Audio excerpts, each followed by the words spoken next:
And welcome in to In-Game Chat for Saturday, June 10th, 2023. It is Season 17, Episode 19. I'm Scott. And I'm RJ. Welcome into the show, everybody. If you want to get in touch with us, our phone number is 334-272-9228. Go to ingamechat.net. For all the links to get in touch with us, you can find us on, Twitter, In-Game Chat. You can find us on Facebook there, same way. You can email us, everyone, at ingamechat.net. We're streaming right now on Twitch. Go to twitch.tv, and you can find us there by searching In-Game Chat. You can also find our Discord just by going to our website, clicking on the link there, and it'll get you into our Discord where you can talk to us. And we've got a lot to talk about today as it is. But first things first. Now, we got a new one of these. But not enough time to really mess around with it, get everything set. But RJ went and got us a new one. I've got it over here. Over in this, where's that? Over here. Anyway, it's over here. And, we'll figure it out because I need to put all the information down on this stuff. But yeah, here's the card. Last time you'll be seeing that, seemingly. And then the clapper. And there you go. Last time you'll probably be seeing that too. Because we got a brand new one. And it's not like this anymore. So I wonder if it'll make it easier with the erasing stuff, the streaks and everything that we leave behind. Probably. I don't know. We'll see. Yeah, we'll find out. We will find out. Yeah, we're all going to be testing that new thing next week anyway. Yeah, I have never used liquid chalk before. Shake marker before every use. Press tip for a few seconds until tip fills with ink. Start to paint. Recap tightly after use and store in horizontal position. But it can't... Oh, there you go. Yeah, non-toxic, water-based, easy wipeout. Best use on glass, plastic, metal, glossy board, lead board, and non-porous board. It's like those signs you see inside in front of a bar or restaurant that has their that artwork with the menu specials and things like that. Yeah. Yeah. Huh. Hopefully. Water, Hopefully. resin, Anyway. I was just guessing at the point, but yeah. Yeah, we'll see. And this is what it looks like completely blank. Oh, look. A clapboard. Yeah. Anyway. Yeah, there's our new board. So, thank you. Welcome. Took how many years for us to... Wear that thing out? Yeah. We were upstairs, I know, when we started using it, but I don't know how far into upstairs we were when we used it. But anyway, been a while. It's had a good life. Yeah. Had a good life. So anyway, a lot to talk about. And before we get in there, I'm not really going to cover what I played because it's been Destiny and that's it. But, and I can't think of anything that's been amazing that's been going on in Destiny. Iron Banner last week was very easy, and I got through that. Got through that this season better than I did last season. I do not know why. But what have you been playing? Probably more Street Fighter 6, I would guess. Yeah, I played a little bit more of Street Fighter 6, trying to get used to the system. I haven't started playing the online against anybody yet, but I played too soon. I got to get used to the... like I said, I got to get used to the new system yet. Drive Impact, Drive Rush, all types of new things, new bells and whistles that they put in there. So I'll be going through that eventually. So probably this week I'll be doing my first online play, seeing how well I do with competitors across the world now. Played a little bit more. Oh, wait, you haven't gone online yet at all? Not yet. Like I said, I'm still learning the system. Getting some videos off of YouTube. I'm seeing some good little things I can go off of that. An interview moment here where I'm just going to interview about your game. Yeah. So Street Fighter 6 from Street Fighter 5, from whatever was in between all of that stuff, as far as Street Fighter is concerned, do you have a specific character that you always start with whenever you play the game? No, just whatever. Tickles my fancy right now. Like Street Fighter 5, I went with Nash. That was the first character you started playing with? Nash? Was Nash. And, is Nash in Street Fighter 6? No. Well then, yeah, okay, never mind. Yeah, right now I'm trying with DJ because I've used him before when he first came out in Super Street Fighter. Yeah, see, I guess the point that I was trying to get at is that the only fighting game that I've really gravitated towards, the only fighting game that I've ever played, really, Mortal Kombat. Right.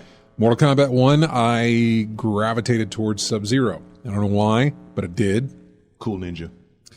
I suppose so. I'm not exactly sure, but he was my draw. Mine was Johnny Cage, the original. I get Mortal it. Kombat, yeah. So Mortal Kombat 2 comes out. Who's the character I'm going to pick first? Sub-Zero. Right. Always do. Mortal Kombat 3, Sub-Zero. If he's in there, I'm going Sub-Zero first. I know the moveset, mostly. Yeah. I mean, it changes throughout every iteration of the game, but yeah. Yeah, so that's the guy I go with. So I mean, that was my whole question, was like, you get a new fighting game that is almost any fighting game now is a sequel of something that came before it.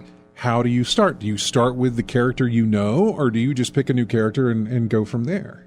Well, yeah. Well, in my experience, most of the time I'm going to go with the character I went with before. But Nash, sometimes it happens where that character's not available anymore, so you got to find someone new. But was Nash a new character to 5?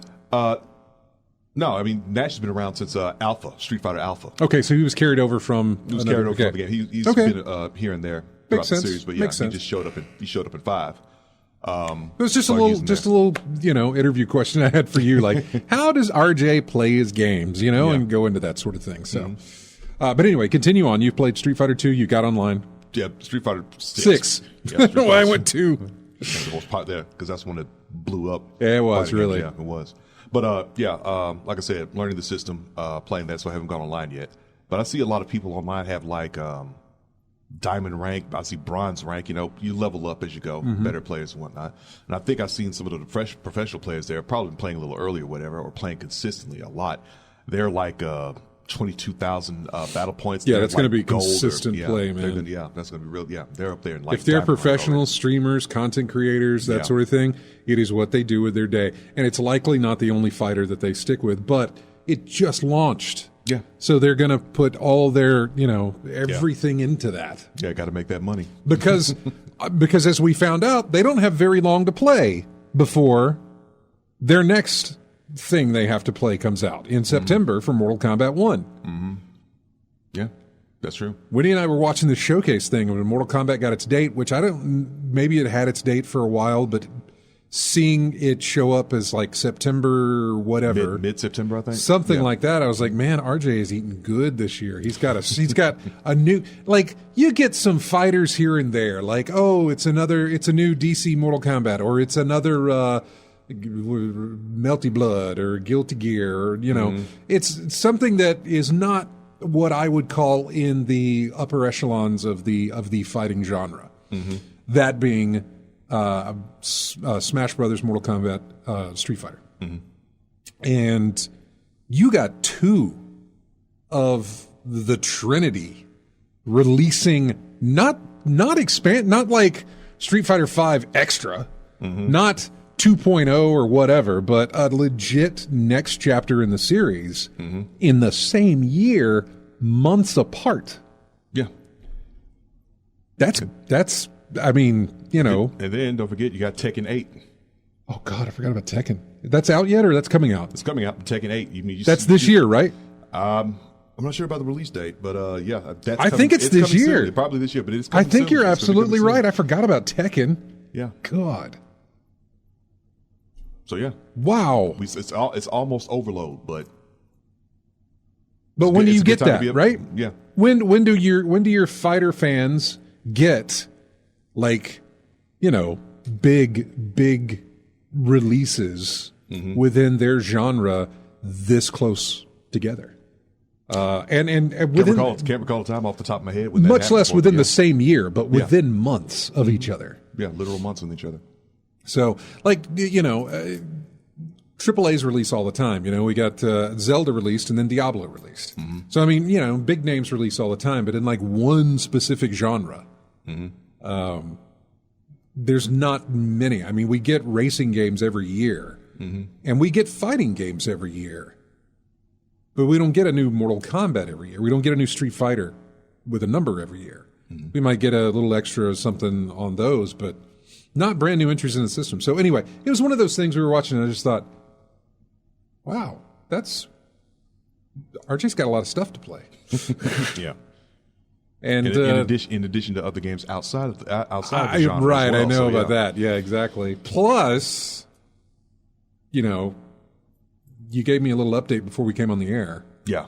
Oh, yeah. So go ahead and give us an update on that. Yeah, the PC is up and running now, but I still have things I got to switch out. A caveat on that, right? Yeah. Yeah, there's some things I got to switch out and change again. The board that I got to replace the one that went out. I've got 2 bad memory slots in there. Every time I put sticks in there, it doesn't want to. So the used board that you bought, the used board that now works, it's got the PC up and running, but there are 2 slots in there that doesn't want to accept the RAM that I have. Well,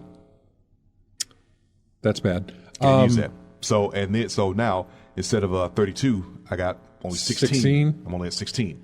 But like I said, it's up and running. 16 ain't bad. It's not bad, but 16 is not bad. Yeah, but compared to what I used to have. Yeah, I know. Yeah, exactly. So I went nuts on mine and put in 64. Yeah. When I was putting the computer together, I was just like, you know what? I did the 32 last one. Let's just up it up, and I'll never have to worry about it for a good while. When you got your board, you're like, what's the max amount of RAM I could put on this thing? Oh, no, I could have gone higher. Really? Oh, yeah. Oh, yeah. You didn't go that route, huh? Well, because you only get 4 slots, right? Right. And you have to divide that into multiples of 4. Mm-hmm. Whether it be 4 4-gig sticks for 16, yeah, or 4 16s for 64. Mm-hmm. That's what I went with. I could have gone 4 32s or even higher, because they do make those. But the higher you go, obviously, this with anything, the more stuff, if I'm buying an 8-gig stick of RAM, that's average. If I'm buying a 16-gig stick of RAM, that's going up some more. If I'm buying a 4-gig stick of RAM, that's going down a lot. So the higher you go in that number, the more expensive that stick's going to cost. And you got to cover usually 2 of them, It's not, you could probably get away with 1 stick of RAM in there. But aesthetically speaking, who cares? It looks fine. It's 1 stick. I would rather have 4 just to make it even. But that's also not aesthetically, but that is just the whatever in me of like, that's off. No. And just to have 2 of them in there spaced apart like they're supposed to be. Yeah. It's like, no, not again. I got to fill the gaps. It needs to be solid there. And it also needs to coordinate, which normally you do with RAM anyway. Mm-hmm. You don't buy this brand of RAM 1 stick and then buy the other brand of RAM this other stick. Yeah. You keep them all together in the family. Yeah. And so, you don't want to have like 2 with a heat spreader and 1 has none at all, and then something else with the different completely. I think you can do that. You can, it's not really. No, you don't want to do that. Yeah. It becomes difficult, I guess, to chase down problems or issues, or possibly makes issues more prevalent because they are not matching sticks. But anyway, regardless, you have 2 dead stick spaces on your board. Yeah. What else have you discovered about this board? I discovered that there's processors out there that I can get for much less that would really, really jack up the performance right now. There are i7s out there right now that are much better than what I have installed now. Yeah. So I could go that route. Let's see. I got to replace some fans. I got 1 really noisy one in the front, 230 millimeter one that's got to get out of there. So I got to work on that some. So it's basically when I get these parts together, it's just going to be a little cleanup here and there. Not a full rebuild, but just updating parts here and there, and then get it back up to stuff again. Mm-hmm. So yeah, it's up. It's up and running after all this time down. It's finally up and running, but it's not where I want it to be. So I got to get some parts and whatnot to get it where it needs to be. So I can start enjoying it again. And did you play anything else? No, that's pretty much it. The MLB, Street Fighter 6, PC work. That was pretty much it for this week. No, sorry. I was hitting my mic here. No, I can't do that. Yeah, I know. Do that. Somebody in the chat room said, anybody else hear that buzzing sound? And I tell you, we try.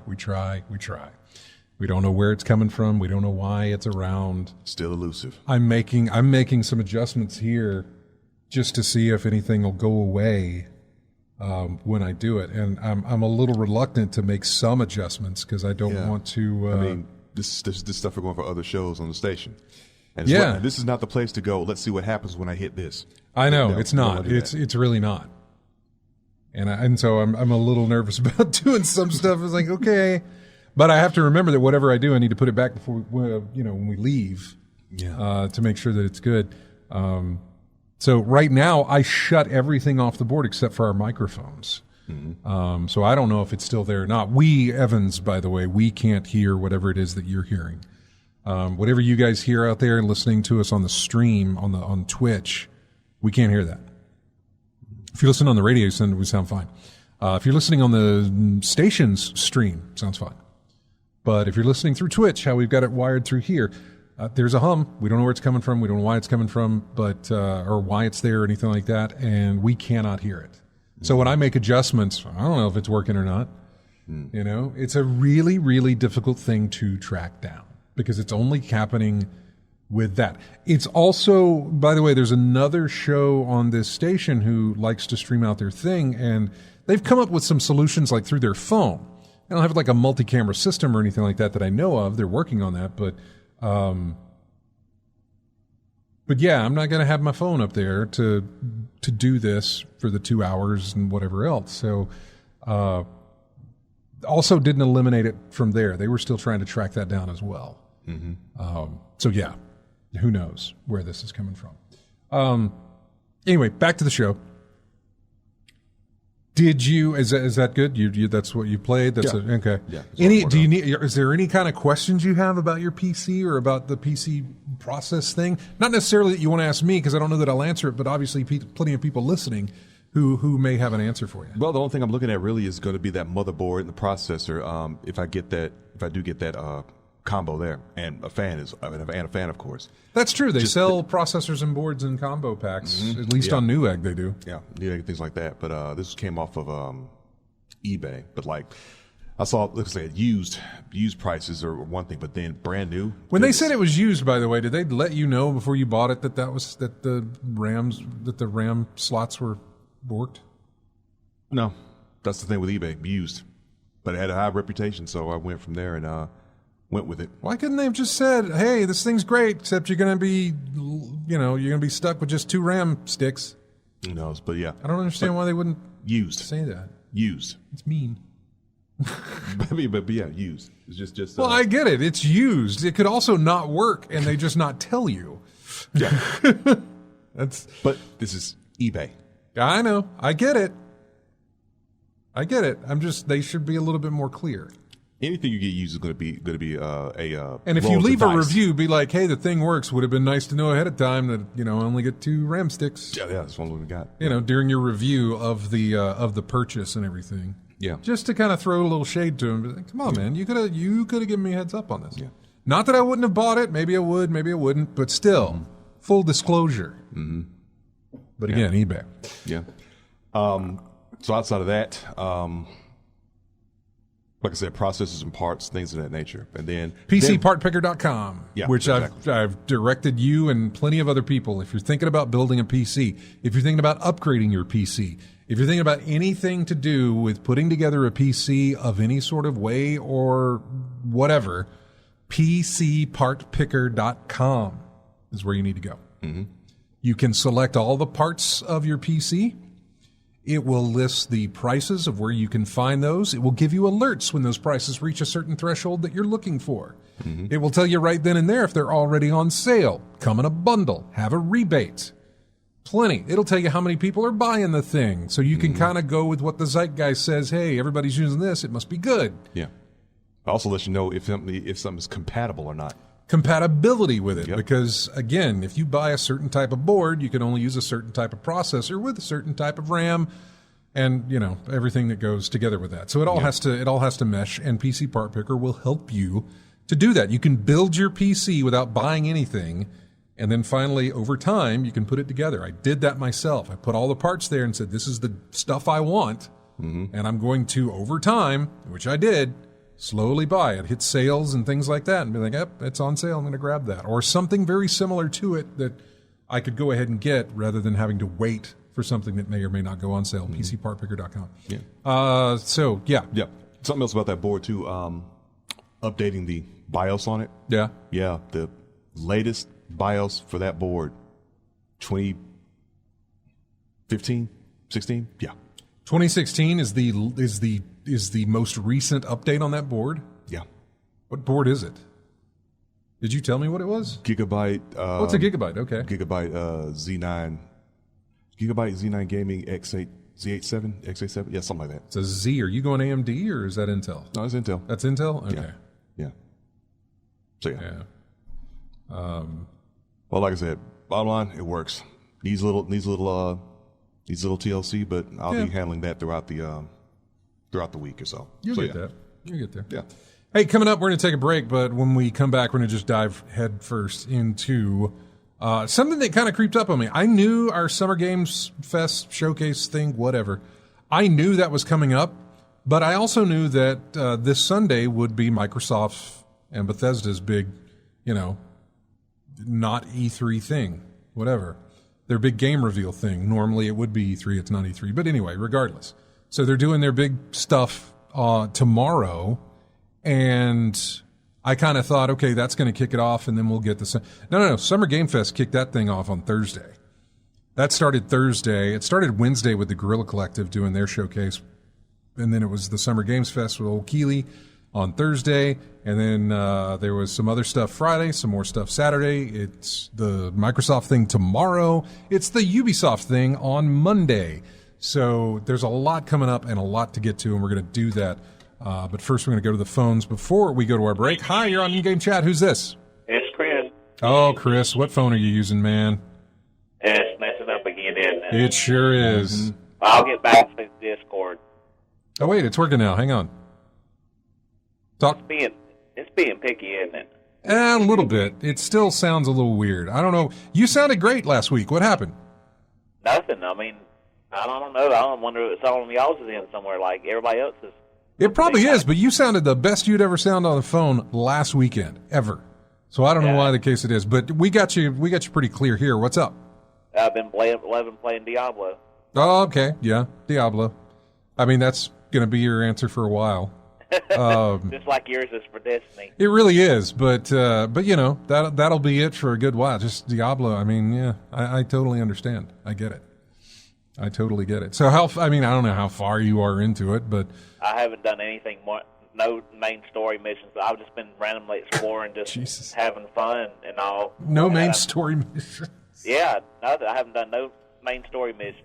Does it scale? Do the missions scale with your level, or yeah, do you... yeah? All the enemies scale to your level, except for the bosses. The major campaign bosses. The certain bosses in different quests. Oh, they won't scale. They'll stay what they are. Yeah. So if you're you're going to breeze through some of that. Oh yeah. I mean the levels. You start out around level 5 or 6 or 7. You're going to struggle to get there, but when you get to the boss, you're going to wipe him out. I'm already like level 33. Yeah.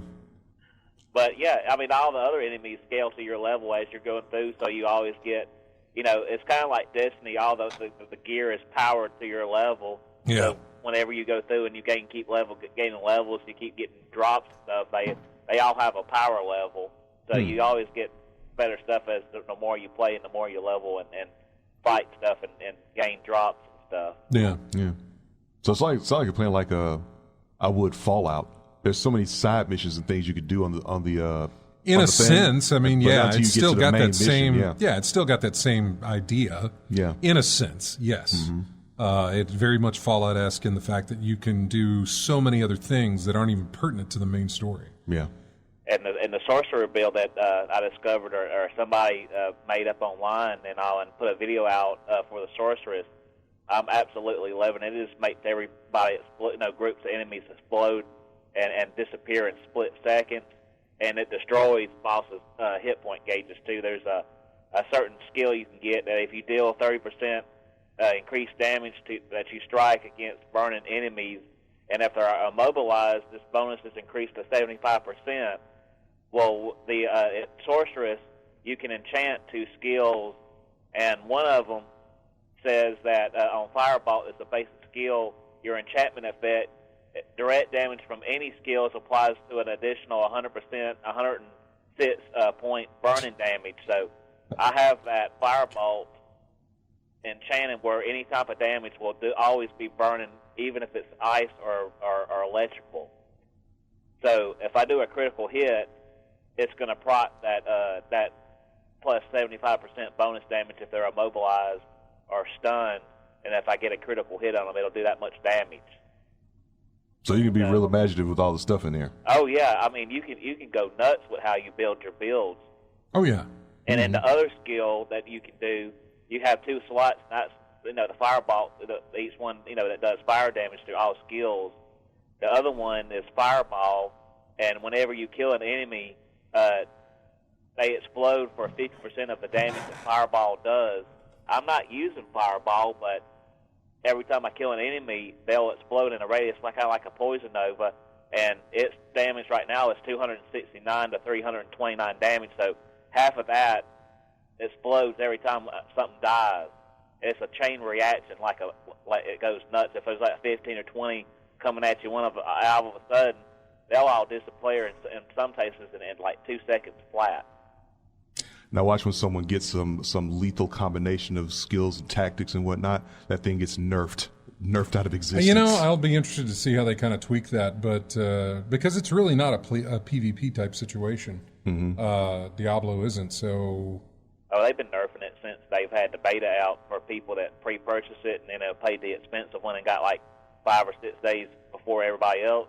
They nerfed some of the different builds and skills already that they were going to go through and make it, try to balance as much as possible where, nobody can become a god, basically. Right, exactly. They want the character, all the different roles to be more or less equal with everyone, so that you can't really outpace, or you're going through the same way anybody else would with any other character. Mm-hmm. Otherwise, you get nothing but a group full of just those people. Yeah. It's a balance of that kind of like the way they balance the economy within a game. Somebody finds a way that, hey, this works. It may not be a glitch. It just may be, oh look, I found a way that we can maximize whatever, and they're like, okay, well, exploit. Right. We can't really fix that, but we can raise the cost of whatever it is we're doing, or we can change the way that the monetization works within the economy of the game. And that's just on in-game spending type stuff. I'm not even talking about real money, but you can take that same aspect and put it into the character builds themselves. Mm-hmm. This person Destiny's been doing it forever. This one character can do all these different things with its specific abilities and be a powerhouse. And then this other character has nothing compared to what they have in that. So we've got to either buff him up to make him on par with this. Otherwise, everybody's just going to be using that one character. Yeah. Or we bring that other one down with nerfs and stuff like that to be more in line. They did it, Destiny just did it with something else for the Warlock class. I don't remember what it was because I don't play Warlock. But it was that they did a massive nerf, and whereas your LFGs online were all like, hey, we're 2 people looking for one more person, must be a Warlock and must bring blah, blah, blah. Mm-hmm. You don't get that anymore because it doesn't work the way it used to anymore, because the word is out. People find out. Yeah, it wasn't really exploiting it. It was just, hey, that's overpowered. We need to pull that back. Yeah. We can see, same way that Blizzard's looking at Diablo. They can see the usage of characters, the play style of the different characters that people are using. They can see that. And if one is being used way more than the others, then they realize, they need to look at something's out of balance. So anyway, hey, Chris, we got to take a break, bud, but thank you for calling in, and we will talk to you next week, all right? All right. See y'all later. Take care. Take care now. By the way, I do know, I understand now, listening to Chris talk about the 75% damage increase on the crit and the proc and the thing, I realize what I must sound like to people when I talk about Destiny with all that stuff. So I kind of understand that now. We'll figure it out. Yeah, just one of those things where it's like, that sounds like me talking to other people about Destiny who have no idea what I'm talking about. Here is music from a game called Albion Online. I don't know anything about it, but I guess it was on Steam and I was looking for music. It's the main theme from that game. We will be back to talk about Summer Games Fest coming up next here on In-Game Chat.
Welcome back to In-Game Chat. This is music from Wild Frost Sun. I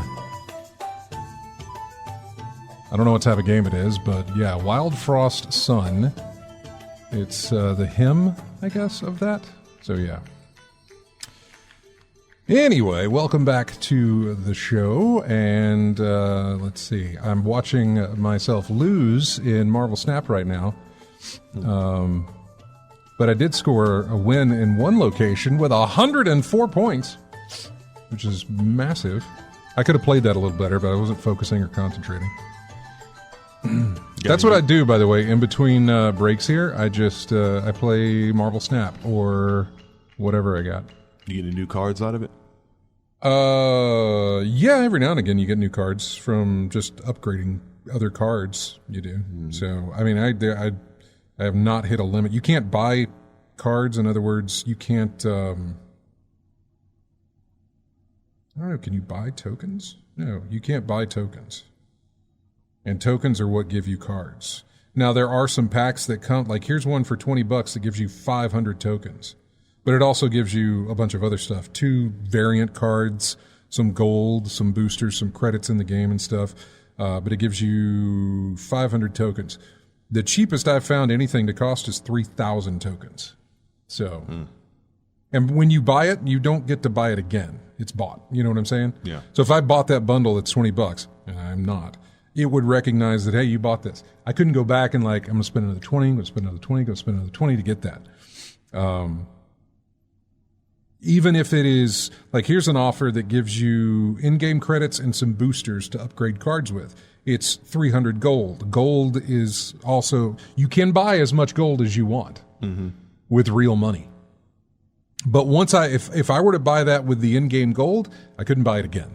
Yeah. It doesn't reset and let you buy it over and over and over again. So you really can't buy cards. If you unlock the monthly pass, in other words, every month it's a new theme or something and they introduce new cards every month. If you unlock that pass, I think you get like one new card, and that's $10. You get a bunch of other stuff with it, but you get one new card.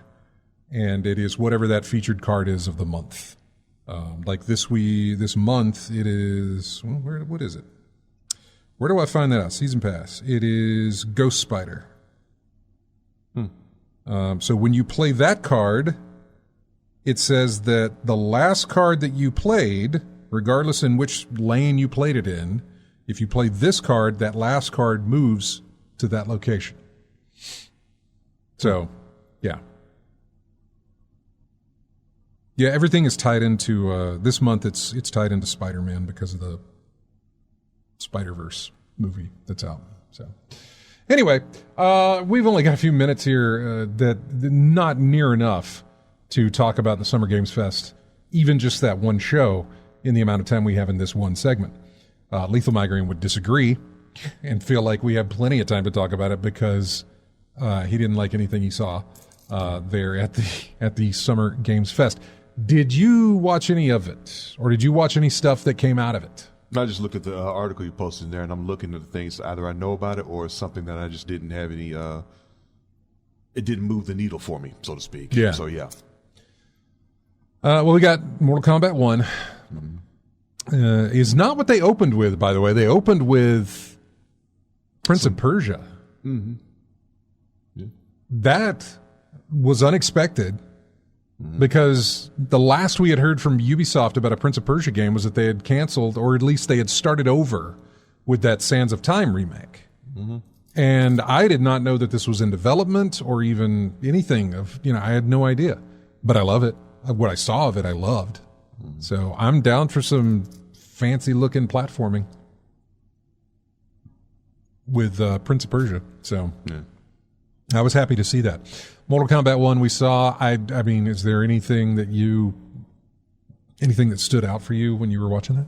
Well, for Mortal Kombat, well, I don't know if you watched it or not. Watched, but like as I looked at the article, but the game, I remember seeing the videos of gameplay of Mortal Kombat, and so it looked like what was done in 11, but with more extravagant combos, air combos in particular, things of that nature, and helpers, assist characters. Oh, the cameo characters, yeah. Cameo, things like that. But Mortal Kombat, I've always played really I was just, interested in the story and playing things like that. So instead of looking at how, new system mechanic, cool combos, things like that, I was thinking, why are they there? I was more concerned about what brings them in here, especially from Mortal Kombat. These look like Mortal Kombat 1 sets. Like I saw the Sonya and Kano assist. Those were the outfits from Mortal Kombat, the original. Yeah. I saw Stryker from Mortal Kombat 3 in there, not the one that we saw in the remake with 9. So it was just more along the lines of like, why are they there? What's the deal with them being in there like that? Maybe some story I don't know about, or they just wanted to make some new mechanic. I don't know, but we'll find out later. Well, they showed, they had Ed Boon on stage for this, and when they did, they showed the character select screen. Of course, there was a ton of missing spaces. They hadn't filled them in. I think there was only like 4 characters to pick from. Mm-hmm. But there's a character select screen, and then there's a cameo select screen. Mm-hmm. So you pick whichever is your main fighter, and then you pick the ones that are going to be the assist fighters as well. And there was just as many spaces in that roster as there was on the main roster. Mm-hmm. And I imagine they will also come with their cosmetics of their different outfits from the different versions of the game in the past and such. So, and as to your answer when we were talking about the golf, the reason they're in there is so that you'll spend money on the microtransactions. Of getting, I don't think you'll be paying for characters. Maybe, obviously, if you're getting a season pass or a season pack or whatever it is, character collection pack, where it's like, hey, you get all these new characters we're adding in there, or new, not necessarily new characters, but characters like when they had, whatever the characters were, like the Terminator from the last one and whatever else. Whenever they throw in those guest characters, yeah, like exactly, you'll be paying for those. But yeah, so Mortal Kombat 1, not really going to go too far into it just because it's Mortal Kombat. Mm-hmm. There's really, it looks good, and they have new characters and they have old characters, and that's about as much as you can say about a Mortal Kombat game. Mm-hmm. It really, really is. It doesn't vary up too much outside of what we just listed: story, characters, fighting system, I guess. I don't even know if the fighting system's changed too much. Well, they're going to change it, yeah. There's going to be some type of change in there, so yeah. What else did we get? We got a date for Spider-Man 2, and that is October the 20th. which was nice. Not that I thought that it was going to, I knew it was coming in the fall. I just didn't know when. The way they've got these listed here through the article that I'm looking at is completely out of order. So Alan Wake 2 was shown off. More gameplay from that. Really hitting home it is a survival horror game. The first survival horror game that Remedy has ever done. They've dabbled. I don't necessarily know if it was in survival horror, but they have dabbled in a horror supernatural aspect with Alan Wake, of course. And I think maybe with Control. I didn't play Control, but there are aspects of Control or things that I've seen of Control that give me an idea of like, what is going on? Is something supernatural here, something weird. But yeah, the first Alan Wake dipped into it. I would say some of the Max Payne dipped in a little bit into it in the horror section just for the Valkyrie trip. Yeah, some of that was just kind of trippy, but I don't know if it was trippy, more annoying than anything else. Oh no, it was annoying. Very annoying. Yeah. More than anything else. So annoying that you didn't get weirded out or scared of anything. It was just so annoying. It really does take something to do that, to pull that off, though. It does. Yeah. It does. And back then, I guess it did it well. I remember playing that level so many times, though, because I remember playing that game a lot. I played through that game a ton. Let's see. Final Fantasy VII Rebirth was shown off. I got nothing to say about that because I'm not in that world of Final Fantasy. My head's not there. I haven't paid attention. I know Final Fantasy VII came out. I know they did a remake that came out. And now they have something called Rebirth, which apparently this whole thing was not just a remake, but like a sequel. An extension. They took the story even further from where it ended in 7 and went further. And which I thought was a neat little idea and also a surprise, especially for everybody who was like, ooh, remake, yay. Oh, whoa, wait, there's more to this than just the remake. There's actual content and story here. Good for them. I'm glad they got it. And I'm sure they're having to wait as long as they've always had to wait for stuff like this. But I don't have any, apparently it's huge, but I don't get the weight of that. Yeah. I don't feel the weight of that announcement to me. And so, and I'm not discounting it. For the fans who are out there, man, enjoy it. Because that's fantastic that you get that. Yeah, it's just not your thing. Yeah. It really isn't. Although I'm looking forward to Final Fantasy 16, which for those who don't know or listening, or I know a lot of people just have this on in the background and kind of pay attention, but not really. Final Fantasy is just a series of different games. The one before it has nothing to do with the one after it. They aren't connected in any way. For the most part, they're not. So yeah, 16 has no relation to 7 whatsoever. I don't even think 16 has any relation to 15, much less 14. Well, 14's the online one, I think. Yeah. Spider-Man 2, like we talked about. Final Fantasy VII Ever Crisis. Again, there was some of this stuff I skipped through when I was watching the thing. So, Banishers, Ghosts of New Eden, which was new stuff there. I was kind of interested. It looks like it is a single-player narrative type game where you play as two different characters, but the same body type of thing. One's like your inner spirit thing, and then the other one's you. I was interested. It did not completely make me want to, hey, let's get to the next reveal. Like I did with some of the other stuff that I kept seeing. I was like, no, not for me. Like this next one, Like a Dragon, The Man Who Erased His Name.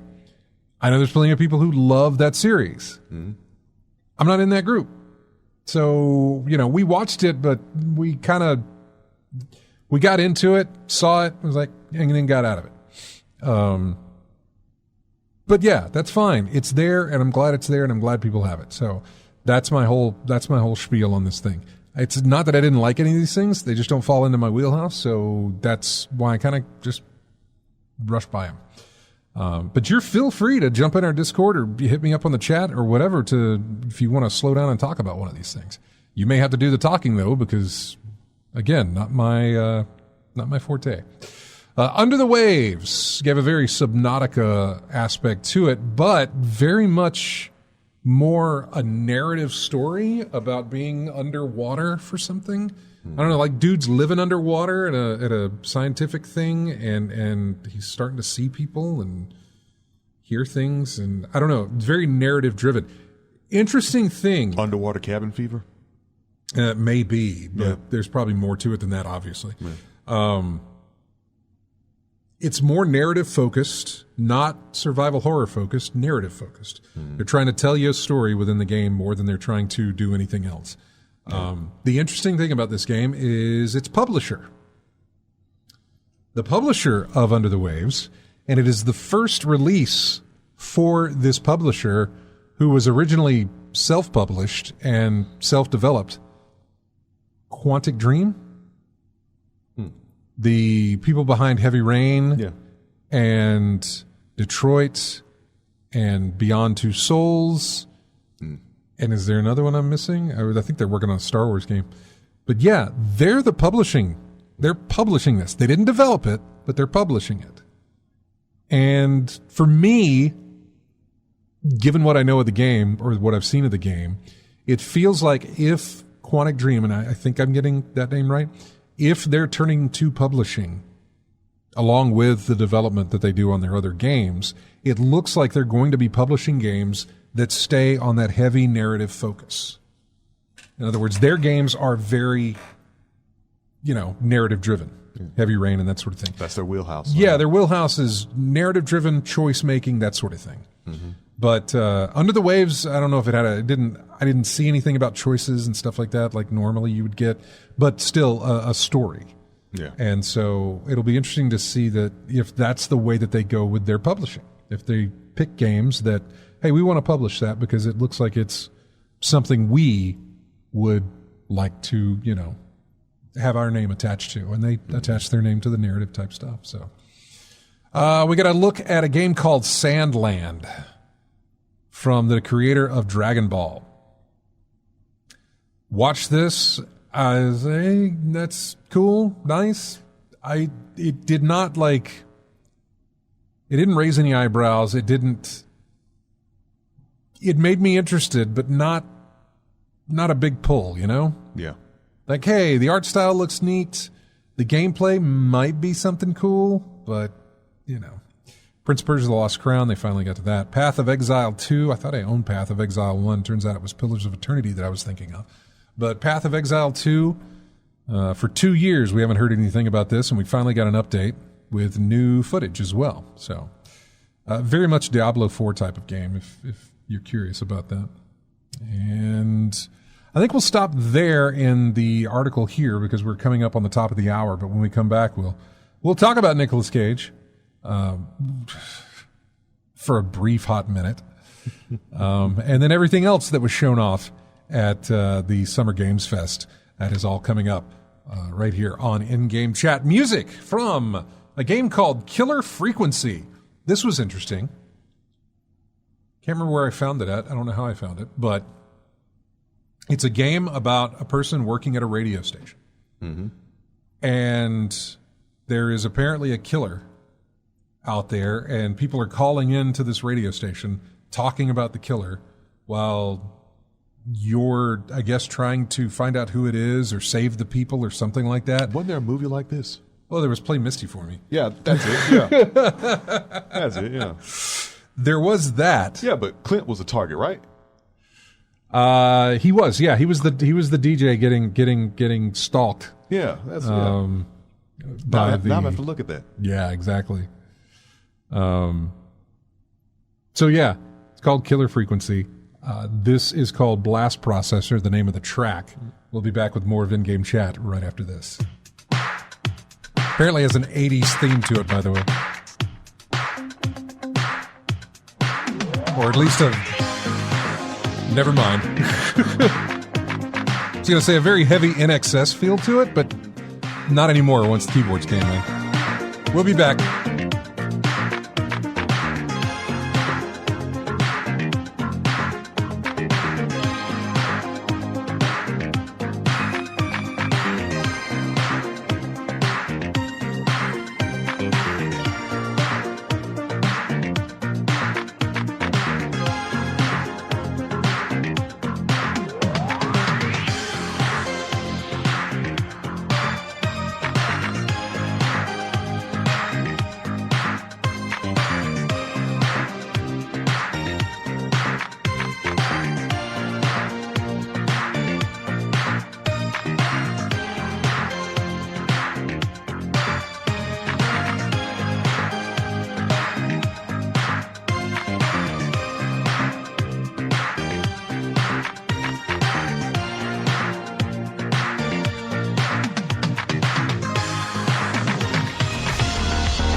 And welcome back to In-Game Chat. Music here from Brigador. Track is called There Is No Law Here. Yeah. Not familiar with that myself. So, let's see. I'm looking to see what my next move is going to be here. And ye old Marvel Snap. Just to see what we got. Okay. We'll see how well this goes. I'm going to snap, and then I'm going to end my turn, and we're going to see. I'm currently leading in 2 lanes, 12-5 in one lane, and 4-0 in another lane. We'll see how this plays out. There he goes. He dropped down. He did not put anything in either lane, so I'm still holding on to the win here. Hold up. Okay. All right, he's got 1 lane done. He's got that with like 11 points. That's fine. Let's see. It's doing... okay, I came out with a win. Good job. Nice. Cool. All right, here we go. Got me 4 cubes off of that one. I'm mainly doing bounties, though. There's little tasks you need to do, so I'm just gearing up, doing those. Knocking those things out in between breaks. Hey, back to it. The Summer Games Fest. We got Dead by Daylight with Nicolas Cage, which is weird because, I mean, I don't know. Dead by Daylight's that little survival thing where it's basically a, like 4v1 type of thing or something like that. Yeah. And man, they've been pulling in, I don't mean people, but characters is who they've been pulling in. Characters like, your horror characters. I know they got Michael Myers in there, and they've done a couple of others that are classics in horror and stuff like that. But then they decided to bring in Nick Cage, which, oddly enough, Nick Cage hasn't done a lot of horror movies. So is he a survivor? He is. He does play a survivor, yes. Yeah. Okay. He is not one of the baddies like they normally add in this. He is one of the survivors that you can play as. But that's an interesting thought. They could now add like celebrity survivors. And I don't necessarily mean celebrity survivors in the sense of Nicolas Cage. I'm talking about celebrity survivors like Nancy from Nightmare on Elm Street. Or Jamie Lee Curtis from Halloween. Yeah, Jamie Lee Curtis, exactly. Yeah, totally. Yeah. You could bring in your survivors from these films as well to put them in there. That's a neat idea. Anyway, Nick Cage is in it. That's great. His in-game character looks horrible. It really does. It's not great. Well, if there's any hope, it does say gameplay footage is not final. We got to look at the season 3 trailer for The Witcher on Netflix. That was interesting to see in Summer Games Fest, but that's fine. Good to know that it's still happening, and it's happening next month, apparently, or at least part 1, I guess, is happening next month. Game called Witchfire, and it's an FPS, and I want to say this was the game of, not People Can Fly, but the guys who did Painkiller and a couple of other FPS games, first-person shooters. I think this was the other one that they were working on. Did not pull me in or anything like that. Yes, Your Grace. I don't know if this is a sequel or an expansion. I think it's a sequel because what I was seeing in it looked a lot better. I was thinking it was Yes, Your Grace. When it was happening, I was like, ooh, this really looks good. This looks really cool. The more I saw of it, the more I was like, I wonder if it's from the same developers as Yes, Your Grace, because I'm getting that vibe off of it. Turns out it is the exact same game, but a sequel or an expansion, I don't know, but it looks better. It looks a lot better. So looks same game with the touch-up? Looks really, really good. The characters themselves remain this pixelated thing, but the backgrounds and everything that they're in look really nice. So that was good to see, and a surprise as well. I didn't know. Another surprise that we got was something called John Carpenter's Toxic Commando.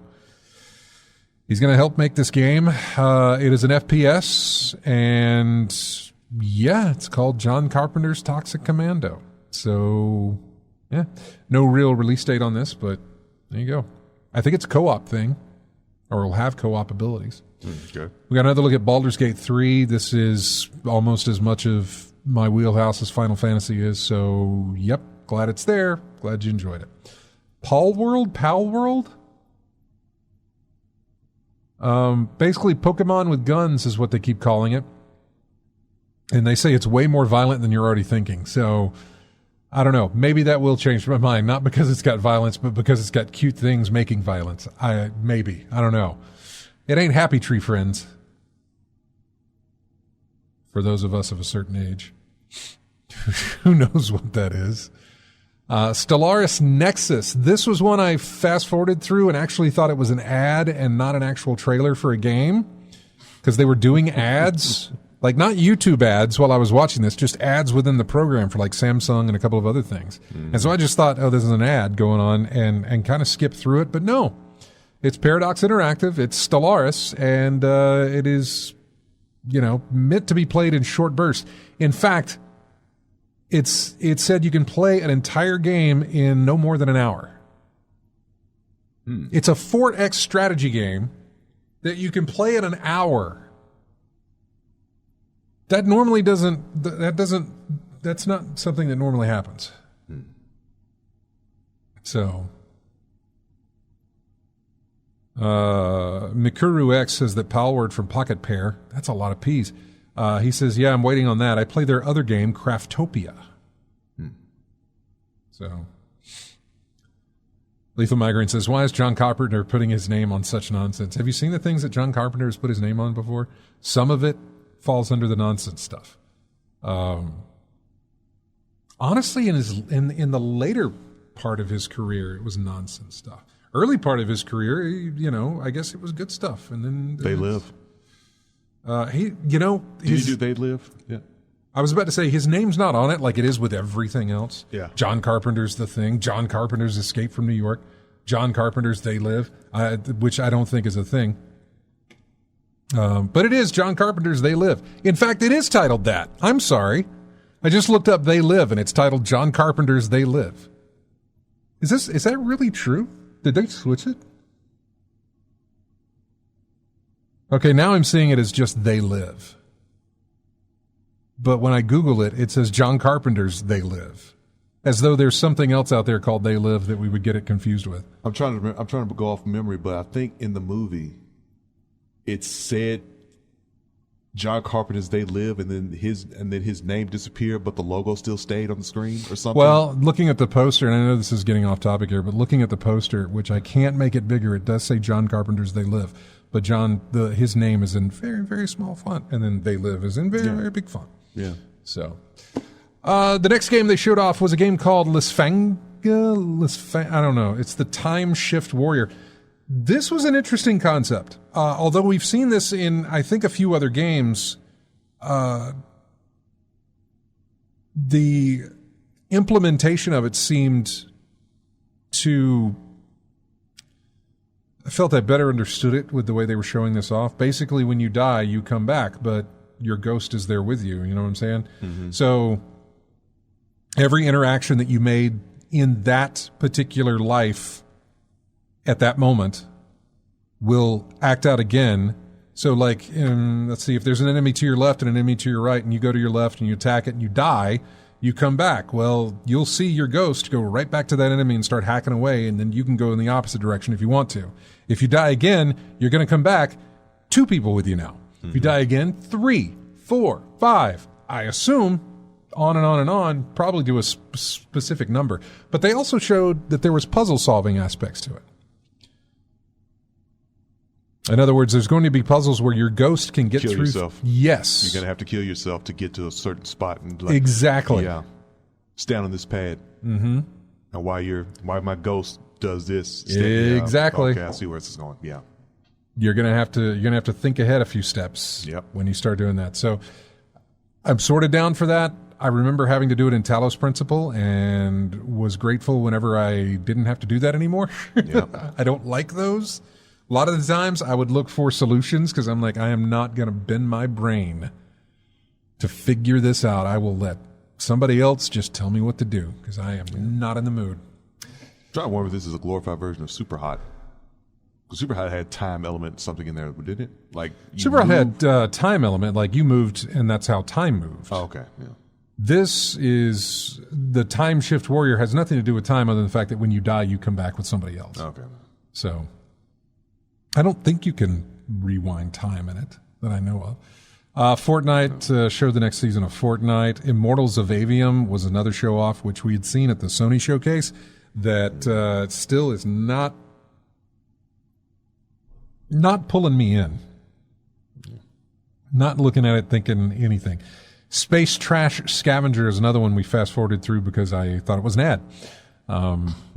You're just basically gathering items in space, then building a base, and some combat's in there. But yeah, you're scavenging in space for trash. What, No Man's Sky? No.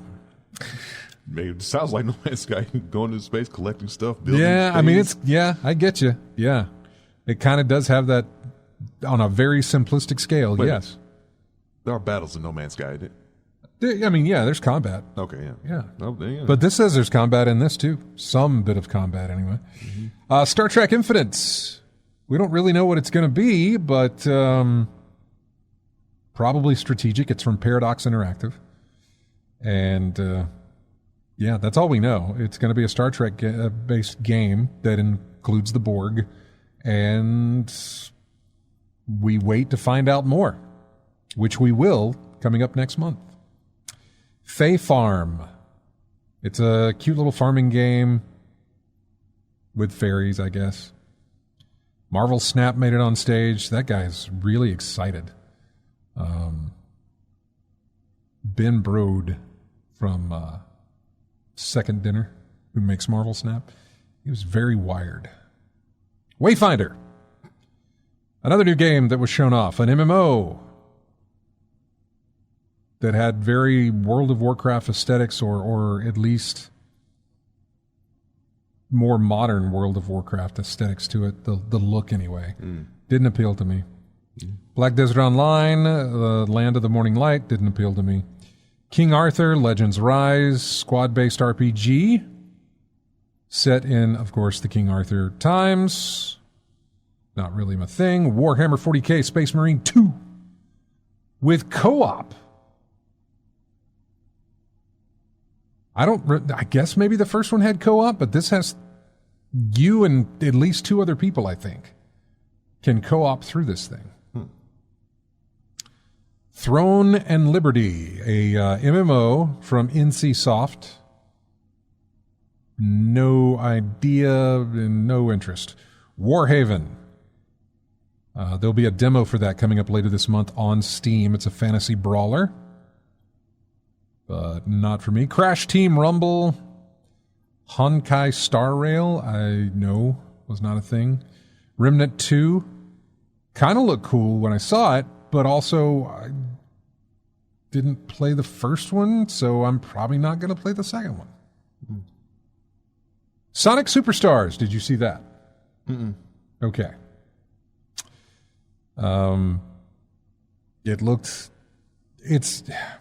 It reminds me of when they did, not Mario All-Stars, but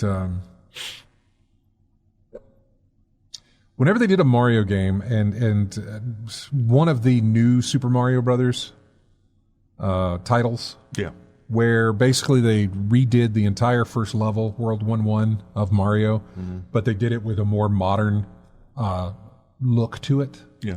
That's exactly what this looks like, which I realize we have gotten major, like a ton of Green Hill zones in... I was about to say that's Sonic Mania then. In everything, right? Where it's just been updated. But there is no Green Hill zone in this one. Okay. They look like they're all original levels.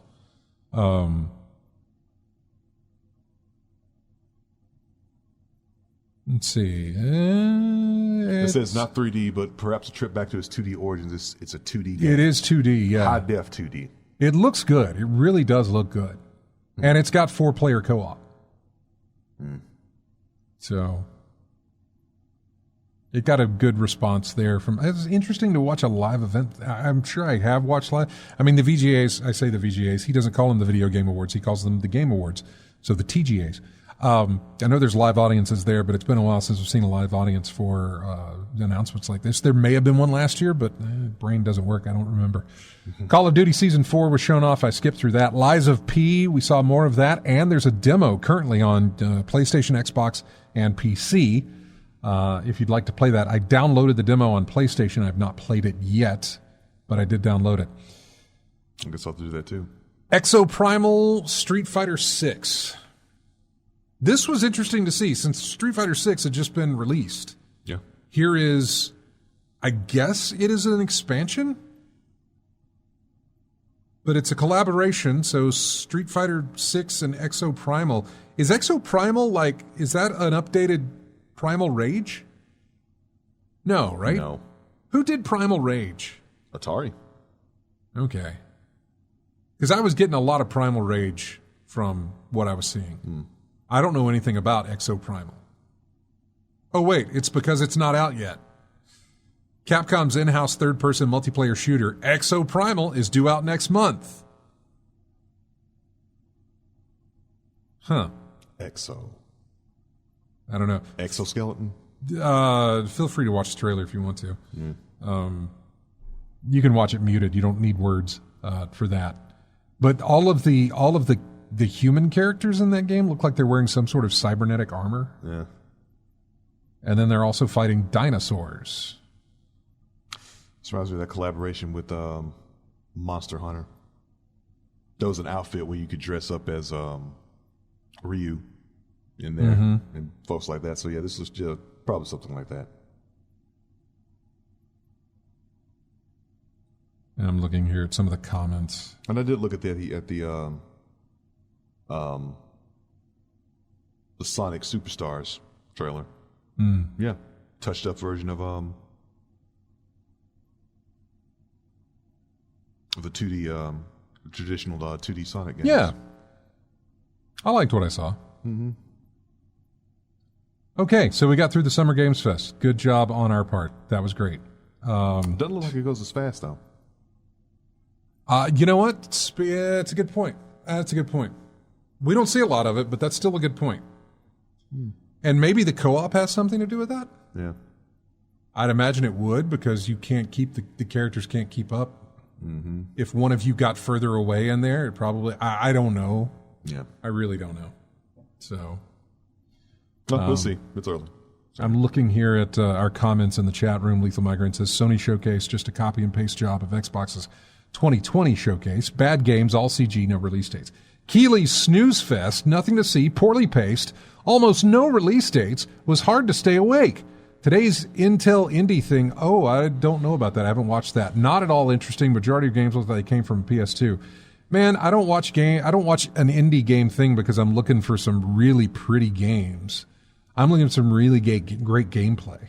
Something that's going to pull me in narratively, something that's going to pull me in gameplay-wise. I never, from an indie game, if it looks great, I'm like, oh, wow, it looks good too. That's kind of my response to an indie game that does look good. It's like, and it looks good too. In other words, I play indie games for their personality. Is a way you could put that.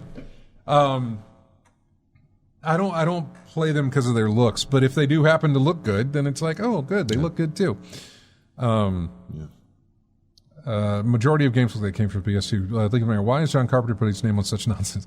Power Pocket Pair. Let's see. That was their Star Trucker. Don't know which one he's referring to.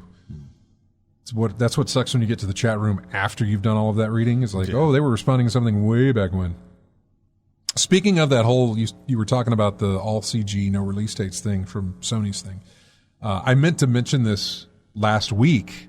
We were talking about the Sony stuff, but Microsoft did a tweet saying that, hey, our thing. What does he say here?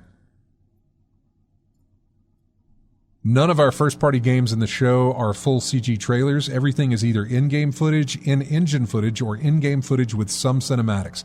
Each of our trailers will be labeled so it is hopefully clear for our fans.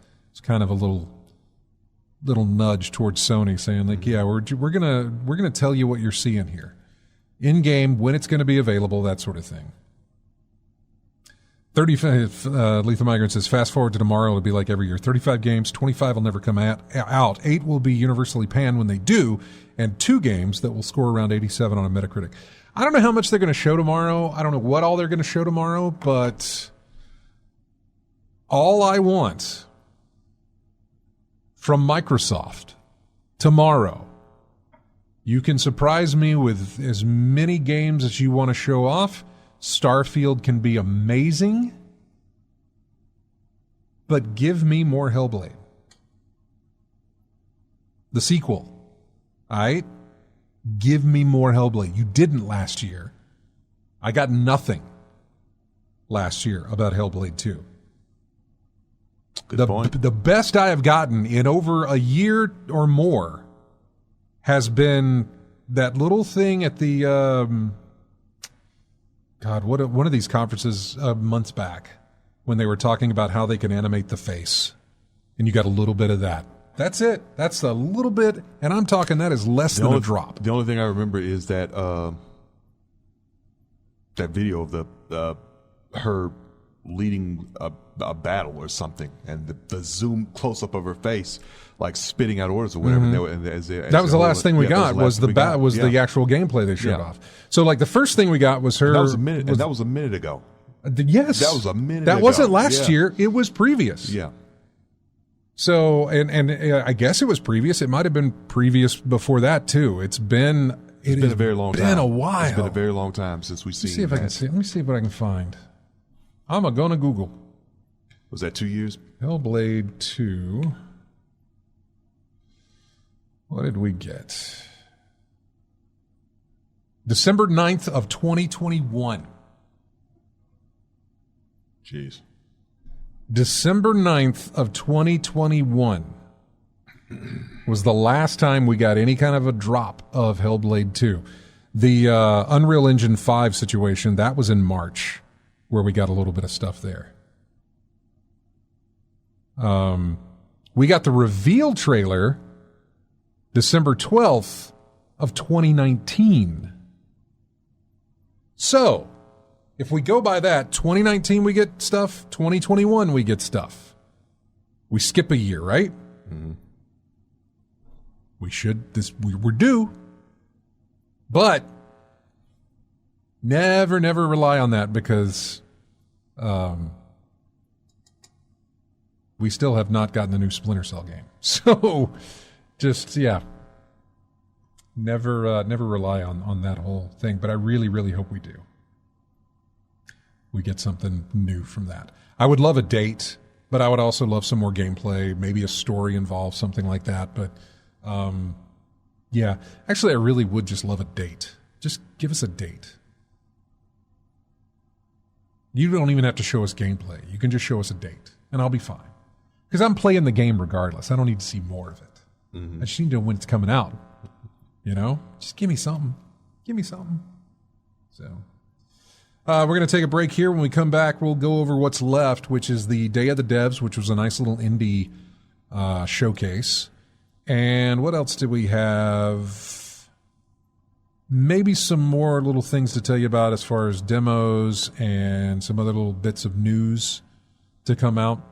Basically, they're all recaps. This is what we do. We have whatever this thing is that's happening. This used to be E3, and we just kind of recap you of what's going on. I don't really have any predictions to make for Microsoft or for Ubisoft. Ubisoft, yes, give me Splinter Cell. You're working on a remake. Give it to me. But I also, from Ubisoft, would like to see more of Assassin's Creed. Even though I've seen some of it here, I want to see Mirage. It looks like they are going back to the gameplay style of the earlier titles. Back to basics. Yeah, and I'm down for that. And I'm totally down for that and excited for it as well. Show me that. I'm really actually more interested, though, in seeing what Assassin's Creed VR looks like. That's not to say that I am interested in Assassin's Creed VR to buy. I would just like to see more of it. I'm very curious how that's implemented and how it works. Something like Mirror's Edge. Yeah, but I'm still just curious as to how it works. Not curious in a sense of I want to know how it works because I might be interested in buying it. No, not at all. Have no interest in buying it. I just want to see how it works. That's all. Mm-hmm. No. But I would like Ubisoft to show to not show up with a Far Cry game, but they probably will, and to show up with a Splinter Cell game. I really want a Splinter Cell game. Microsoft, like I said, Hellblade's where my money's at for getting something out of them, but I'm trying to think if there's anything else on the horizon that because there's two parts to this. It's Microsoft's game showcase for like an hour and a half. Mm-hmm. And then afterwards is like probably another hour of nothing but just Starfield. So I think we'll see a tease for Starfield in the main show, and then it'll say, hey, if you want to see more, it's coming up next, blah, blah, blah, stick around. So I think their big reveal, I don't think will be Starfield. I think it'll be something else. I don't know what that something else is going to be. Should be Hellblade, but I don't know what it's going to be. And I have really no predictions because, man, I don't know what like for Sony, I could throw up so many titles. I'd be like, okay, the next thing from Naughty Dog, show us that. Nothing? All right. Go with Insomniac. Show us some more Spider-Man. All right. Nothing from that. Santa Monica Studios. Nothing from that. Show me. I can list you off stuff. Mm-hmm. I can't with Microsoft. There is no Halo in development. And that is almost my go-to. There will be a Forza game of some sort because it's a new year and you can't have a year without another Forza title in there. So we'll get that. And there will probably be a really fancy car on stage. I never understood that, but whatever. Get you thinking about it. I guess. I don't understand. It's like, hey, it's a racing game. Here's an actual race car. Okay. Hey, it's a shooty game. You going to bring out a gun? Maybe. No. Well, actually, I think they did. The chainsaw gun from Gears, I think, came out one time. Get that thing 3D printed and made and painted. Yeah, there right. You go, shipped to your house. But still, it's like it's the same way with we've talked about this. And the best thing you can do in video game reveals is to not talk. Just reveal. Yeah. You know, if you've got to come back and say, hey, that's going to be out here, let's move on to our next game. It's from a studio, blah, blah, blah. Here it is. Mm-hmm. You can do that. Let your work speak for itself. But you don't even have to do that. You can just have a voiceover do that. You don't even have to have a person doing that. So stop with the chit-chat and the whatever that stuff is. We want to see more games. Mm-hmm. We don't want to see people talking about it. We damn sure don't want to see people, like, coming up there trying to talk about it in a way. Well, they always make it awkward when they do. It's like, stop, man. Stop it. I saw a lot of that at that Apple stuff, the developers conference. Well, like celebrity presenters and things No, like it wasn't that, celebrity presenters. It was just people of the company. Well, like Bob from accounting? No, not. It wasn't like, just random people from the company. It was people that you see every time they do these things. Okay. But they all do these things, like they do skits and other little things. Just stop. I just want to see the product. I don't need to see all this other things that have really nothing to do with what you're doing, other than the fact that you're using it as a prop. That's it. I don't need to see any of that stuff. I just want to see the game itself. I was about to say, leave the skits to Devolver Digital. Leave them alone. Hey, we didn't talk about that. What? Devolver Digital. They had their thing too. Oh, okay. The Devolver Digital whatever with Volvi. Mm-hmm. They got rid of whatever her name was. Tina. Oh man, what was her name? She was in like all four of them last time for like 5 years running. And I can't remember her name or the character name anyway. But yeah, Devolver Digital, where they showed off Talos Principle 2. Not too much from that. It was about as much as we saw from the Sony thing. There really wasn't too much more of that we got to see. But I'm looking forward to that. But we also saw a game called Baby Steps. Okay. We're going to take a break. Go find that trailer and just watch it. Okay. Feel free to watch it with the volume on or off whenever we go to a break here. And then when we come back, we'll talk about it. But here is music from Diablo 4. It's the main menu music. We'll be back with more of In-Game Chat right after this.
And welcome back to In-Game Chat, music from Street Fighter 6.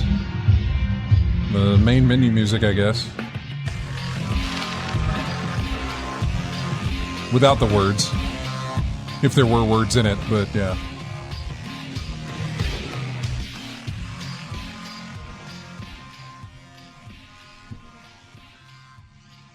All right, yeah, so we forgot to talk about the Devolver Digital Showcase, which was like 30 minutes long and had some thing. It was that's more presentation than anything else. And that was I can't really remember all the games. I remember Talos Principle 2, Wizard with a Gun. There was that one. The title alone sounds interesting. I'm kind of interested in that one, and I believe there's a demo out right now. In fact, yeah, you can try Wizard with a Gun. It's a survival game about being a wizard with a gun. It's on Steam right now, so if you got a PC, you can download it there and play it. And then we saw a game called Baby Steps. Mm-hmm. This is the trailer for it really puts it into perspective. Like it's some 40-year-old dude who's been living in his parents' basements for most of his life that he gets shoved into the real world, and he's trying to learn how to walk. Yeah, he had a button, and then it was all went downhill from there. Yeah, he's just trying to learn how to walk because he's just been sitting in his parents' basements for years. It looks like he's been idle for all these years, so his legs have atrophied. It's really funny. So his legs have atrophied, so he has to use them, and he's not familiar with it. It's basically 3D version of QWOP. If you know what QWOP is, yeah, QWOP. Yeah, which were I think the letters in the keyboard that controlled the letters of the keyboard controlled with how the legs moved, and you had to hit those 4 keys in a certain order to get the guy to run properly. Mm-hmm. And it's had some very hilarious results of trying to get control. Looks like what we're going to get out of this as well. It is like a 3D QWOP type of thing. Yeah. So. Just you can look up the trailer. It's very funny. Baby steps, and it's also very short, but it's very funny. Yeah, you're going to do a lot of face planting. Yeah. In this thing, if the trailer's any indication. All right, what else are we moving to now? Day of the Devs. Maybe this will probably be just as quick to tell you about it. It's basically just the indie stuff that we got. So. Simpler Times, which was a world premiere from a company called Stone Skip. Viewfinder was another one that they showed off. Viewfinder, there's a demo out for that now. Viewfinder's interesting. You can take pictures of things, or you can make pictures of things, and then those pictures can become places in the world that you're in. So, for one example, you can take like a shot of the side of a building. It's probably the wrong. I tell you what, you can take a picture of some stairs, and you've got a picture of stairs. Well, if you hold it into the perspective that you need to close a gap from one to another, you hold the picture there, you press whatever the button is, and all of a sudden, oh look, the stairs are there for you to cross now. Well, I was thinking something along the lines of a broken staircase. Yeah, it's a perspective puzzle type game, and I am totally down for that. It's from a company called Sad Owl Studios, which I also like the name of the company. It's a puzzle game where pictures can become objects in the world by simply placing and changing your view. Superliminal and Portal are the kind of vibes that you're getting out of this one, so if you like those, you'll probably like that. What else did we see? A game called Cart Life, which apparently was around a long time ago, and now they're doing a new version of Cart Life for modern systems. I am not familiar with Cart Life at all. They were talking about the history of this game, and I have no memory of it, or I've never played it. And looking at the remake type of thing that they're doing, it doesn't look like something I would play. So yeah, not really something I was looking at. There was another game called Hellskate, which was an action RPG, but with Tony Hawk skateboarding elements in it. Yeah. Henry Halfhead was shown off, which is kind of a puzzle game where you're basically a nose and eyes and, well, you're just the top part of your head. You move around and you can become anything. So if you want to go to sleep, you become the bed. You find the bed and you become the bed. That's how you sleep. If you want to open a door, you have to become the door and then open it and then go back to your half-head self and go through it. So it's a puzzle game to figure out, you're set with tasks and you've got to figure out how to do those tasks. It's kind of cool. It's called Henry Halfhead. There was another game called Cocoon. Top-down action adventure game, sort of. But you also have world manipulation that you can use. Each area is a world contained within an orb that can be manipulated and moved between other areas. So the example they showed was that you were in some kind of orange world, and when you popped out of that, you were in a gray world, and there was your orange orb that you came from. If you go back into that, it zooms in, and of course you've got that. So there's like this weird kind of... what do they call them? Fractal type thing where it's you're always going further in, but you never seem to get to the end type of thing. Same way as you come out of it, you're always moving away from it, but never getting anywhere with it. Yeah. Anyway, there were puzzle aspects to it and all sorts of different things. Very interesting. We'll be keeping my eye on that. There was another one from a French developer called Été, which I say stands for translate to summer, but you basically just paint. It's a very cozy type game. You just paint. Mm-hmm. You paint the world around you. One of those chill, relax games. Yeah, there was a lot of those that we kind of saw. There's very, very chill. Summerhill was a serene, story-driven puzzle game about a shepherd, a dog, and a flock. That's all we really got on there. It looked good, but that's all we got.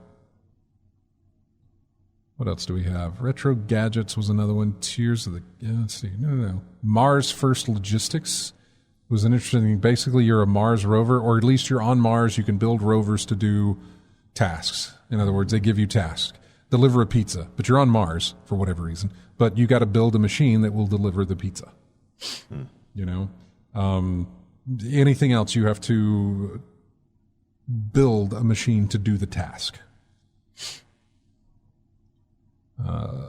Looking at more here, that's about it for that one too. So, Lethal Migraine's giving me a date for Hellblade 2, April 16th, 2027. I know. Well, I mean, why not, right? Yeah. Why not? That's more than what Microsoft has given us, so I'll take it. Yeah, place your bets over or under that date. Over or under that date, Lethal Migraine just gave us. Yeah, but you can't because they had announced a date today and they could delay it 6 months from now. So. Still, over under. We could still hit that date of his. Yeah. What else did we have? I said Wizard with a Gun demo is out. Viewfinder demo is out. Lies of P. Lies of P demo is out. Yeah. Are you gonna look at that? I mean, it's on PS4. You can download it. Yeah. Definitely see what. I started the download before I left to come here, not thinking it was going to take that long to download. But I just said, I'd rather do it now and have it ready rather than do it when I get back. Yeah, because everyone else might have the same idea. How many? Do you see how many gigs or whatever? It downloaded pretty quick. Well, I have fiber, but it was. It didn't seem like it was that big. So yeah, you should be all right. Yeah, it might take a while. You know what? I say that. I don't know if it has a PS4 release on it, does it? Let's find out. You might not be able to. Well, still. But I'm not sure. Let's see. While he's looking that up, I'll go over some other stuff. We are going to have a Capcom showcase some point next week, which I guess they'll probably show off some Street Fighter 6 expansion stuff or extra character stuff or stuff. I don't know. DLC? Yeah. 36 minutes is what it said, and it'll be taking place Monday, Oh, they gave me Monday at 11 p.m. UK time. What is that? Yeah. By the way, Lies of P says set for release September 19th. Going to be on PS5, PS4. Okay. Yeah. Xbox One, Xbox Series X, Series S. Yeah. Windows. Yeah. All right. Good. Let's see. Okay. So Xbox Showcase is tomorrow. PC Gaming Show is tomorrow as well. Ubisoft is on Monday. Capcom is on Monday. Something called Grasshopper Direct, that's on Wednesday. And on Thursday, June 29th, is the Annapurna Interactive Showcase as well. So, there you go. Oh, there's my times. I was looking for that. Capcom Showcase. Wow. 5 p.m. our time here in the central. Yeah, I was looking at it. Yeah. 11 p.m. in England is 6 o'clock in D.C. 6 p.m. in D.C., so yeah. Yeah, that's 6 hours ahead of us. So, yeah. The Xbox one tomorrow is at noon. The PC Gaming Show is tomorrow at 3 o'clock our time. It's going to be a full afternoon of nothing but games tomorrow. Central, maybe. Yeah, Central time. Say yeah. Central, yeah. Yeah, I'm going to try and get a bunch of stuff done tomorrow so that I can just sit down and watch that. Mm-hmm. I don't really have a lot going on. I've got very little to do in Destiny. Because you did your Destiny thing, big thing last week, right? I did that, and right now I just reset my Crucible rank. I need to reset it again. I'm not going to try and do that this weekend, but I will put in some more time because it's double rep week for PvP. So I will put in some time with that tomorrow. But basically, double rep for Gambit starts on Tuesday. So I'm going to play a little bit of PvP tomorrow.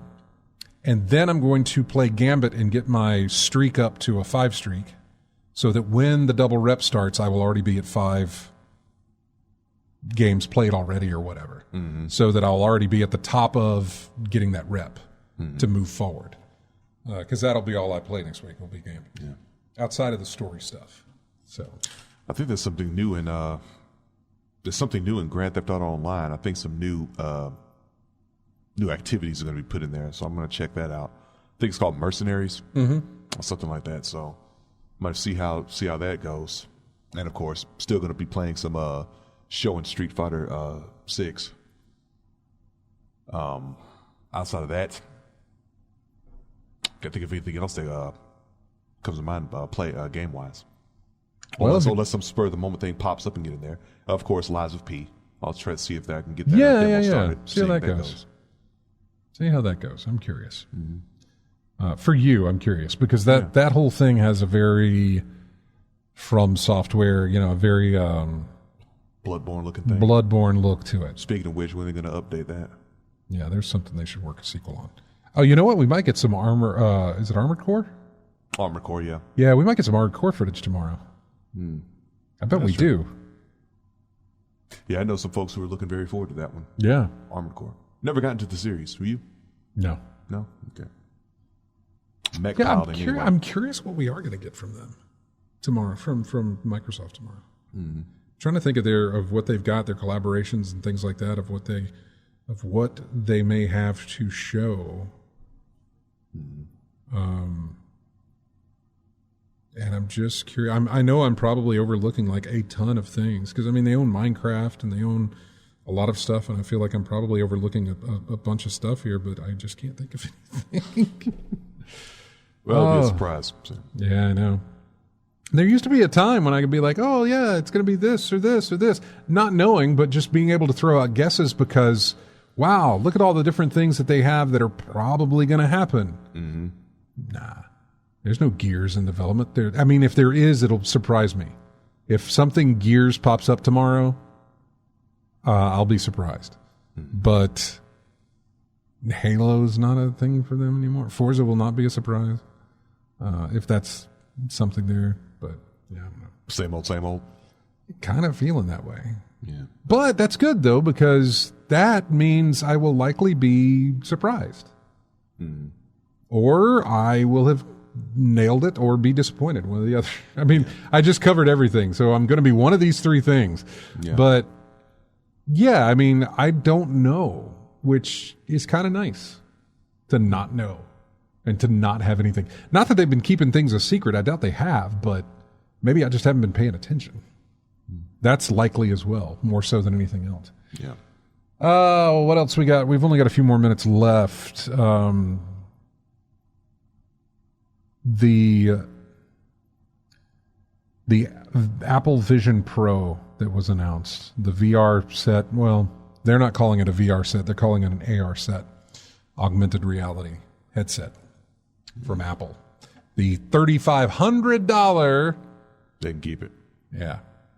Now, am I interested in buying one? No. Am I interested in using one? Yes. I just want to feel how intuitive it is. Well, there'll probably be some demo set up somewhere, the major cities during some convention or whatever. Probably. Anyway, that's going to wrap it up for us. We got to run. Thanks, everybody, for joining us as always. We do appreciate it. Join us on Steam Group and our Discord and YouTube, subscribe to iTunes, all that great stuff that you already do. We appreciate it when you do it. Here is music from the recently released Amnesia the Bunker. It's the main menu music for this. We will see you next Saturday to talk about Microsoft, Ubisoft, Capcom, and everything else that happens this coming week. Have a good one. Hope whatever you want is shown tomorrow at Microsoft.